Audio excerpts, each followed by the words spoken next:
بسم اللہ الرحمن الرحیم۔ آج کی اس ویڈیو میں حضرت عیسیٰ علیہ السلام کے معجزات اور نصیحتوں پر مبنی مختلف واقعات پر مشتمل ہے۔ اگر آپ ہمارے اس چینل پر نئے ہیں تو پلیز ہمارے اس چینل کو سبسکرائب کر دیجیے گا، اور اگر ویڈیو اچھی لگی ہو تو لائک اور شیئر لازمی کر دیجیے گا۔ شکریہ۔ حضرت عیسیٰ علیہ السلام نے 30 سال کی عمر میں رسمی طور پر لوگوں کے سامنے اپنی رسالت کا اعلان کیا۔ چونکہ جو بھی رسول آیا اس نے معجزات کے ذریعے اپنی رسالت کو ثابت کیا، لہٰذا حضرت عیسیٰ علیہ السلام نے بنی اسرائیل سے کہا، میں تمہارے پاس تمہارے پروردگار کی نشانیاں لے کر آیا ہوں۔ اس کے بعد اپنے 5 معجزات بیان کرتے ہوئے کہا، میں مٹی سے پرندے کی شکل بناؤں گا اور اس میں کچھ دم کر دوں گا تو وہ حکم خدا سے پرندہ بن جائے گا۔ میں پیدائشی اندھے کو بینائی دوں گا۔ میں برس کے مریضوں کا علاج کروں گا۔ حکم خدا سے مردوں کو زندہ کروں گا۔ تمہیں اس بات کی خبر دوں گا کہ تم کیا کھاتے ہو اور گھر میں کیا ذخیرہ کرتے ہو۔ یقیناً ان سب میں تمہارے لیے نشانیاں ہیں۔ اگر تم صاحب ایمان ہو تو اللہ میرا اور تم دونوں کا رب ہے، لہٰذا اس کی عبادت کرو کہ یہی صراط مستقیم ہے۔ کچھ لوگ حضرت عیسیٰ علیہ السلام پر ایمان لے آئے اور کچھ لوگوں نے ان کا انکار کیا اور ان کے معجزات کو سحر و جادو سے تعبیر کیا، لیکن حضرت عیسیٰ علیہ السلام مسلسل لوگوں کو دعوت توحید دیتے رہے اور انہیں قند و نصیحت کے ذریعے راہ حق کی طرف ہدایت کرتے رہے۔ ایک دن وہ اپنے 12 خاص دوستوں، جن کو حواری کہا جاتا تھا، کے ہمراہ سرزمین اردن سے بیت المقدس کی جانب روانہ ہوئے۔ دوران سفر انہوں نے جو بھی اندھا اور اپاہج دیکھا اسے ابن خدا سے شفا دی۔ انہوں نے یوں لوگوں کو خدا کی نشانیاں دکھائی، بت پرستی اور انحراف سے روکا اور خداوند عظیم کی طرف رہنمائی کی۔ حضرت عیسیٰ علیہ السلام کے حواری 12 افراد تھے جو ان کے خاص الخاص دوست تھے اور ان کے ساتھ مختلف تھے سوائے ایک کے۔ ان حواریوں کے نام یہ تھے: پطرس، اندریاس، یعقوب، یوحنا، فلپس، برتولمئی، توما، متی، یعقوب بن حلفہ، شمعون، یہودا جو کہ یعقوب کے بھائی تھے، اور یہودا اسخریوتی۔ اس آخری حواری یہودا اسخریوتی نے حضرت عیسیٰ علیہ السلام کے ساتھ خیانت کی تھی۔ اس منافق شخص نے یہودیوں کو حضرت عیسیٰ علیہ السلام کا پتہ بتایا تھا، جس کے بعد وہ حضرت عیسیٰ علیہ السلام کو پکڑ کر لے گئے تھے اور ان کو سولی پر لٹکا دیا تھا، لیکن اللہ تعالیٰ نے انہیں زندہ آسمانوں پر اٹھا لیا تھا جہاں وہ اب تک زندہ ہیں۔ یہ حواری اگرچہ حضرت عیسیٰ علیہ السلام پر ایمان لے آئے تھے، لیکن یہ لوگ حضرت عیسیٰ علیہ السلام سے آسمانی معجزہ دیکھ کر اپنے دل کو یقین سے سرشار کرنا چاہتے تھے۔ لہٰذا ایک دفعہ انہوں نے حضرت عیسیٰ علیہ السلام کی خدمت میں عرض کیا، کیا آپ کا پروردگار ہمارے لیے آسمانی دسترخوان مہیا کر سکتا ہے؟ ان کے اس مطالبے نے جو شک و شبہ کی بو دے رہا تھا، حضرت عیسیٰ علیہ السلام کو پریشان کر دیا۔ آپ علیہ السلام نے انہیں تنبیہ کرتے ہوئے فرمایا، اگر تم لوگ ایمان لے آئے ہو تو خدا سے ڈرو۔ حواریوں نے کہا، ہم چاہتے ہیں کہ اس غذا کھائیں تاکہ ہمارے دل اطمینان و یقین سے سرشار ہوں اور اچھی طرح جان لیں کہ آپ علیہ السلام نے جو کچھ کہا ہے وہ سچ ہے، تاکہ اس پر گواہی دیں۔ جب حضرت عیسیٰ علیہ السلام ان کے حسن نیت سے آگاہ ہو گئے تو خدا کی بارگاہ میں عرض کیا، خدایا ہمارے لیے آسمانی دسترخوان نازل فرماؤ کہ ہمارے اول و آخر کے لیے عید ہو جائے اور آپ کی طرف سے ایک نشانی شمار ہو۔ ہمیں روزی عطا فرمائیے، تو بہترین روزی دینے والا ہے۔ خداوند متعال نے حضرت عیسیٰ علیہ السلام پر وحی نازل فرمائی، میں آپ کے لیے ایسا ہی دسترخوان بھیجتا ہوں، لیکن یہ بات یاد رکھنے کے بعد دسترخوان نازل ہونے کے بعد آپ کی ذمہ داری بڑھ جائے گی۔ اس کے بعد تم میں جو بھی انکار کرے گا اس پر ایسا عذاب نازل کروں گا کہ عالمین میں سے کسی پر نہیں کیا ہوگا۔ دسترخوان نازل ہوا، اس کے اندر کچھ روٹیاں اور مچھلیاں تھیں۔ چونکہ وہ بروز اتوار نازل ہوا، لہٰذا انہوں نے اس روز کو روز عید قرار دیا۔ حضرت مسیح علیہ السلام کی ایک دعا میں بھی ہے کہ یہ دسترخوان ہمارے لیے عید کا موزم ہے، یعنی ہمیں ہمارے وجدان اور فطرت کی طرف پلٹائے کہ جو توحید اور ایمان کی اساس پر ہے۔ روایت ہے کہ معطر باغ دسترخوان نازل ہونے کے بعد اللہ تعالیٰ نے حضرت عیسیٰ علیہ السلام پر وحی نازل کی کہ آسمانی دسترخوان فقراء کے لیے بچھائیں، نہ کہ امراء کے لیے۔ جناب عیسیٰ علیہ السلام نے ایسا ہی کیا۔ جب ایسا ہوا تو ایماندار لوگ شک و تردید میں پڑ گئے اور دوسرے لوگ بھی اس دسترخوان کے معجزہ ہونے کے بارے میں شک کرنے لگے۔ خداوند عالم نے اسی وجہ سے ان کو 333 مردوں کو سور کی شکل میں مسل کر دیا، جو کہ الٹی سیدھی حرکتیں کرتے تھے اور گندگی وغیرہ کھاتے تھے۔ ان لوگوں کے رشتہ دار گریہ ازاری کرتے ہوئے حضرت عیسیٰ علیہ السلام کے پاس فریاد لے کر آئے، لیکن 3 روز بعد وہ سب کے سب ہلاک ہو گئے۔ حضرت عیسیٰ علیہ السلام کا تبلیغی دین کے لیے ایک اہم ترین کام سیر و سیاحت تھا۔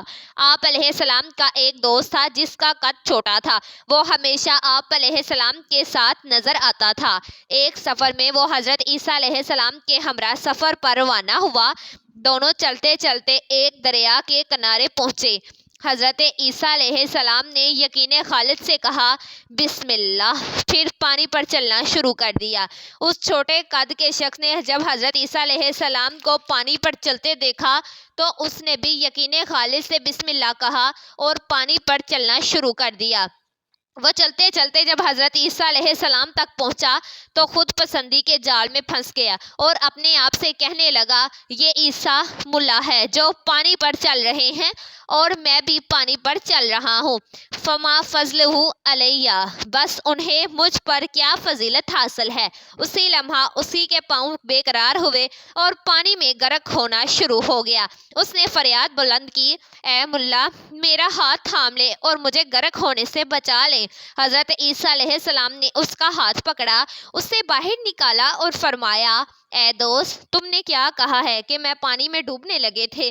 بس دوست نے کہا، میں نے کہا تھا کہ ملا بھی پانی پر چل رہے ہیں اور میں بھی پانی پر چل رہا ہوں، بس ہمارے درمیان کیا فرق ہے؟ یعنی مجھے خود پسندی نے اپنے نروے میں لے لیا تھا جس کی سزا مجھے مل گئی ہے۔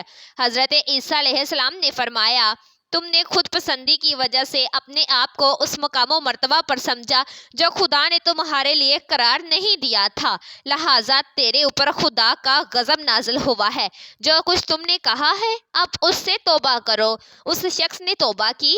اس کے بعد اسے وہی مقام و مرتبہ مل گیا جس پر خدا نے اسے فائز کیا ہوا تھا۔ ایک دن حضرت عیسیٰ علیہ السلام اپنے حواریوں کے ہمراہ سیر و سیاحت کرتے ہوئے ایک گاؤں بلاغدہ تک پہنچے۔ کیا دیکھتے ہیں کہ وہاں انسان، پرندے اور چرندے سب موت کی نیند سو رہے ہیں۔ حضرت عیسیٰ علیہ السلام نے اپنے ساتھیوں سے فرمایا، معلوم ہوتا ہے کہ یہ سب لوگ عذاب الہی کی وجہ سے موت کے گھاٹ اتر چکے ہیں، کیونکہ اگر وہ یہاں کے بعد مرتے تو ضرور ایک دوسرے کو سپرد خاک کرتے۔ حواریوں نے عرض کیا، اے روح خدا، اللہ کی بارگاہ میں درخواست کریں کہ وہ انہیں زندہ کرے تاکہ نازل ہونے والے اس عذاب کی وجہ بیان کریں جس کی زرد میں یہ لوگ آئے ہیں، تاکہ ہم اس کام سے پرہیز کریں جس کی وجہ سے ان پر یہ عذاب نازل ہوا ہے۔ حضرت عیسیٰ علیہ السلام نے خدا کی بارگاہ میں ان کے زندہ ہونے کی درخواست کی۔ آسمان سے آواز آئی کہ انہیں آواز دیں۔ حضرت عیسیٰ علیہ السلام رات کے وقت ایک ٹھیلے پر چلے اور فرمایا، اے اس گاؤں کے لوگوں، ان میں سے ایک شخص زندہ ہوا اور اس نے کہا، ہاں اے کلمہ خدا۔ آپ علیہ السلام نے فرمایا، تمہارے اوپر افسوس، تمہارا کیا کردار تھا کہ تم اس عذاب میں گرفتار ہوئے ہو؟ زندہ شدہ مردہ نے کہا، 4 چیزوں کی وجہ سے ہم پر عذاب الہی نازل ہوا ہے: تابوت یعنی گمراہی کی پرستش، خدا سے کم خوفی اور دنیا سے دل وابستگی، لمبی چوڑی آرزوئیں اور دنیا کے کھیل کود۔ حضرت عیسیٰ علیہ السلام نے پوچھا، تمہارا دل دنیا سے کس قدر وابستہ تھا؟ زندہ شدہ مردہ نے کہا، جس قدر ماں کو اپنے بیٹے سے محبت ہوتی ہے۔ جس وقت دنیا ہماری طرف رخ کرتی ہے ہم خوشحال ہوتے ہیں اور جب پشت کر دیتی ہے تو ہم گریہ ازاری کرتے ہیں اور غم زدہ ہو جاتے ہیں۔ حضرت عیسیٰ علیہ السلام نے پوچھا، تم لوگ تابوت کی کیسے پرستش کرتے ہو؟ زندہ شدہ مردہ نے کہا، ہم گناہ گاروں کی اطاعت و پیروی کرتے تھے۔ حضرت عیسیٰ علیہ السلام نے پوچھا، تمہارے کام کی عاقبت کیسے انجام پذیر ہوئی؟ زندہ شدہ مردہ نے کہا، ہم رات میں خوشی خوشی سوئے تھے اور اس کی صبح کو حاویہ میں تھے۔ حضرت عیسیٰ علیہ السلام نے پوچھا، حاویہ کیا ہے؟ زندہ شدہ مردہ نے کہا، حاویہ سجین ہے۔ حضرت عیسیٰ علیہ السلام نے پوچھا، سجین کیا ہے؟ زندہ شدہ مردہ نے کہا، آگ سے پگھلے ہوئے پہاڑ ہیں جو تا قیامت تک ہمارے اوپر بھڑکتے رہیں گے۔ حضرت عیسیٰ علیہ السلام نے پوچھا، جس وقت تم لوگ ہلاک ہوئے تھے تم نے کیا کہا تھا اور اللہ تعالیٰ کے فرشتوں نے تم سے کیا کہا تھا؟ زندہ شدہ مردہ نے کہا، ہم نے کہا تھا کہ ہمیں دنیا کی طرف پلٹا دو کہ وہاں پر نیک کام انجام دیں اور زاہد و پارسا بن جائیں، تو ہمیں جواب دیا گیا کہ تم جھوٹ بولتے ہو۔ حضرت عیسیٰ علیہ السلام نے فرمایا، آپ کے حال پر افسوس! کیا ہوا ہے کہ ان ہلاک ہونے والوں میں سے تمہارے علاوہ میرے ساتھ کسی اور نے گفتگو نہیں کی ہے؟ زندہ شدہ مردہ نے کہا، اے روح خدا، ان سب کے منہ آگ سے بند کیے ہوئے ہیں اور وہ سب قریح و منزل فرشتوں کے ہاتھوں گرفتار ہیں۔ میں دنیا میں ان لوگوں کے درمیان رہتا تھا لیکن ان سے نہیں تھا، ان کی طرح گناہ نہیں کرتا تھا۔ جب عموم عذاب آیا تو میں بھی اس میں گرفتار ہو گیا تھا۔ اس وقت بالغ مانت باریک تار سے دوزخ کی گھاٹی کے کنارے لٹکا ہوا ہوں۔ معلوم نہیں ہے کہ وہاں سے دوزخ میں گروں گا یا نجات پا جاؤں گا۔ شاید اس شخص کو عذاب امر بن معروف اور نہی المنکر کی ترک کرنے کی خاطر ہوا ہوگا۔ حضرت عیسیٰ علیہ السلام نے اپنے حواریوں کی طرف متوجہ ہو کر فرمایا، اے خدا کے دوستو، دیے ہوئے نمک سے خشک روٹی کھانا اور لکڑی کے ریزوں پر سونا بہت اچھا ہے اگر دنیا اور آخرت کی سلامتی ہمراہ ہو۔ بنی اسرائیل کے درمیان ایک ایسا خاندان آباد تھا کہ ان میں سے جو کوئی بھی 40 راتیں صبح تک مسلسل عبادت اور ناز و نیاز میں گزارتا تو اس کی دعا قبول ہو جاتی۔ اسی خاندان کے ایک شخص نے 40 راتیں عبادت خدا اور نیاز و ریاض میں گزاری، اس کے بعد دعا کی لیکن اس کی دعا قبول نہ ہوئی۔ وہ بہت پریشان ہوا۔ وہ حضرت عیسیٰ علیہ السلام کی خدمت میں حاضر ہوا، شکایت کی اور ان سے التماس کی کہ اس کے لیے دعا کریں۔ حضرت عیسیٰ علیہ السلام نے وضو کیا اور 2 رکعت نماز بجا لائی۔ اس کے بعد اس پریشان حال بندے کے لیے دعا کی۔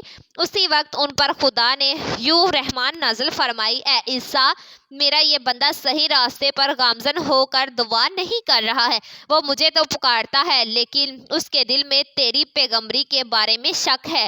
اس وجہ سے اگر وہ اس قدر دعا کرے کہ اس کی گردن کٹ جائے اور اس کی انگلیوں کے پورے ختم ہو جائیں تو میں تب بھی اس کی دعا قبول نہیں کروں گا۔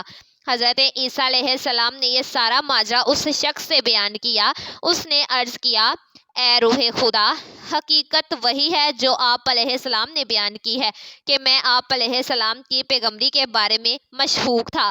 اب خدا کی بارگاہ میں میرے لیے دعا کریں کہ یہ شک برطرف ہو۔ حضرت عیسیٰ علیہ السلام نے دعا کی۔ اسے حضرت عیسیٰ علیہ السلام کی نبوت اور رہبری کا یقین ہوا۔ اس کے بعد اس کی توبہ قبول ہوئی اور اپنے خاندان کے دوسرے افراد کی طرح 40 رات عبادت و نیاز و ریاض میں گزاری۔ اس کی دعا بھی قبول ہو گئی۔ ایک دن کسی شخص نے حضرت امام جعفر صادق علیہ السلام سے پوچھا کہ کیا حضرت عیسیٰ علیہ السلام نے کسی ایسے شخص کو زندہ کیا ہے جسے زندہ ہونے کے بعد کچھ عرصہ بعد زندگی گزاری ہو، دنیا کی نعمتوں سے استفادہ کیا ہو اور صاحب اولاد ہوا ہو؟ حضرت امام جعفر صادق رضی اللہ تعالیٰ عنہ نے فرمایا، حضرت عیسیٰ علیہ السلام کے ایک دینی بھائی اور مخلص دوست تھے۔ حضرت عیسیٰ علیہ السلام جب بھی اس کے گھر کے قریب سے گزرتے اس کے گھر میں جاتے اور اس کے احوال پرسی کرتے۔ ایک دفعہ آپ علیہ السلام ایک مدت کے لیے سفر پر چلے گئے۔ جب واپس پلٹے تو انہیں اپنا دینی بھائی یاد آیا۔ اس سے ملنے ان کے گھر گئے تاکہ احوال پوچھ سکیں۔ اس شخص کی ماں گھر سے باہر آئی۔ حضرت عیسیٰ علیہ السلام نے پوچھا کہ میرا دوست کہاں ہے؟ ماں نے کہا، اے پیغمبر خدا، میرا بیٹا دنیا سے چل بسا ہے۔ حضرت عیسیٰ علیہ السلام نے اس شخص کی والدہ سے پوچھا کہ آپ پسند کرتی ہیں کہ اپنے بیٹے کو زندہ دیکھیں؟ ماں نے عرض کیا، ہاں۔ حضرت عیسیٰ علیہ السلام نے فرمایا، میں کل آپ کے پاس آؤں گا اور آپ کے بیٹے کو ابن خدا سے زندہ کر دوں گا۔ جب کل ہوئی تو حضرت عیسیٰ علیہ السلام اپنے دوست کی والدہ کے پاس آئے اور فرمایا، آئیں دونوں مل کر آپ کے بیٹے کی قبر پر چلتے ہیں۔ ماں حضرت عیسیٰ علیہ السلام کے ہمراہ اپنے بیٹے کی قبر پر آئی۔ حضرت عیسیٰ علیہ السلام نے قبر کے قریب کھڑے ہو کر دعا کی۔ قبر شق ہوئی۔ اس خاتون کا بیٹا زندہ ہو کر قبر سے باہر آیا۔ جب اس نے ماں کو اور ماں نے اس کو دیکھا تو باہم گریہ زاری کرنے لگے۔ حضرت عیسیٰ علیہ السلام کو ماں بیٹے پر رحم آیا۔ اپنے دوست سے پوچھا، کیا تم اپنی ماں کے ہمراہ دنیا پر رہنا چاہتے ہو؟ اس نے عرض کیا، یعنی غذا کھاؤں، روزی کماؤں اور ایک مدت تک زندہ رہوں۔ حضرت عیسیٰ علیہ السلام نے فرمایا، ہاں۔ کیا یہ چاہتے ہو کہ 20 سال کھانا کھاؤ، روزی کماؤ، شادی کرو اور صاحب اولاد بنو؟ اس نے عرض کیا، ہاں، میں اس پر راضی ہوں۔ حضرت عیسیٰ علیہ السلام نے اس شخص کو اس کی ماں کے سپرد کیا۔ وہ 20 سال تک زندہ رہا۔ اس نے شادی کی اور صاحب اولاد بھی ہوا۔ امید ہے آج کی ویڈیو آپ لوگوں کو اچھی لگی ہوگی۔ آپ کی محبت اور تعاون کا بہت بہت شکریہ۔